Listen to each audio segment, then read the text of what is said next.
आपके साथ मैं हूं दीपिका। इन्वेस्टमेंट वाली बात पर भड़की रश्मि देसाई और जिस तरीके से विक्की जैन की मां अंकिता को बोलते हुए नजर आई है कि खर्चे तो करने पड़ते हैं, हीरोइन को पाने के लिए नखरे तो उठाने पड़ते हैं, तब जाकर वो मिलती है। तो ये बहुत बड़ा स्टेटमेंट है और समझा जा सकता है कि विक्की किस पर गए हैं।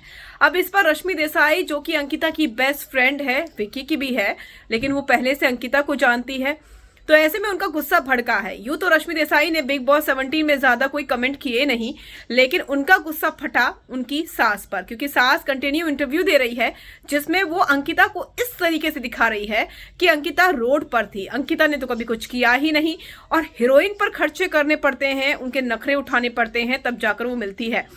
तो ये बहुत ही गंदा कमेंट है जिससे उनके करीबी लोग भड़क रहे हैं। हालांकि उनकी मां ज्यादा कुछ नहीं कह पा रही है क्योंकि उनकी मां चाहती है कि शादी किसी तरीके से बच जाए।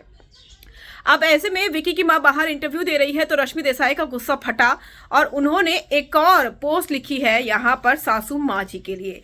उन्होंने लिखा है कि वो कभी भी बिग बॉस करना नहीं चाहती थी, उसने ये सब कुछ किया अपने प्यार विक्की जैन के लिए, क्योंकि उनका बेटा चाहता था बिग बॉस करना। अंकिता को बहुत बार ऑफर आए लेकिन अंकिता ने मना कर दिया।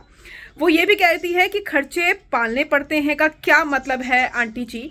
अंकिता लोखंडे ने लव मैरिज करी, विक्की ने भी लव मैरिज की, दोनों ने लव मैरिज की है, तो गलती अंकिता की नहीं है।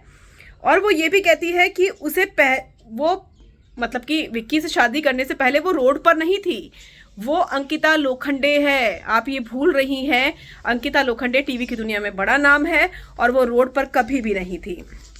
इसके अलावा गुस्सा फटा रश्मि देसाई का। वो ये भी कहती हैं कि लड़की हमारी भी खरा सोना है, यानी कि अंकिता लोखंडे में किसी तरह की कोई कमी नहीं है, लेकिन आप नहीं चाहती ये शादी टिके, शायद उनकी इच्छा नहीं है कि ये शादी टिके। इसके अलावा रश्मि देसाई ने यह भी कहा है कि घर में रहना बहुत मुश्किल होता है और पति पत्नी में झगड़े होते रहते हैं। सोचिए, आप 2 दिन में ये सब कह रही हैं, 2 दिन में आकर आपका ये हाल हो चुका है, जो वहां पर रहते हैं उनका क्या हाल होगा। उम्मीद करती हूं कि आप समझेंगी, मैं आपकी बहुत इज्जत करती हूं, लेकिन ये चीजें बहुत गलत हैं जो कि आपने बोली है। तो ये कह रही हैं रश्मि देसाई। आप कितना सहमत हैं, कमेंट कर जरूर बताइएगा।